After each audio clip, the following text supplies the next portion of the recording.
గురువు బ్రహ్మయ్యా నీ సాక్ష్యం ఎంత విలువైందో ఓ అగ్ని చూడయ్యా నువ్వు రామా అరుంధతి ఇదే నీ దర్శన ఫలమైతే ఎటైనా దాగిపోవమ్మా నిజంగా పెళ్ళికి బలముంటే సూటిగా ఇటు దిగి రావమ్మా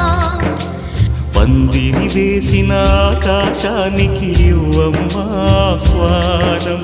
పీటను వేసిన ఈ నేలమ్మకి ఇవ్వమ్మా ఆహ్వానం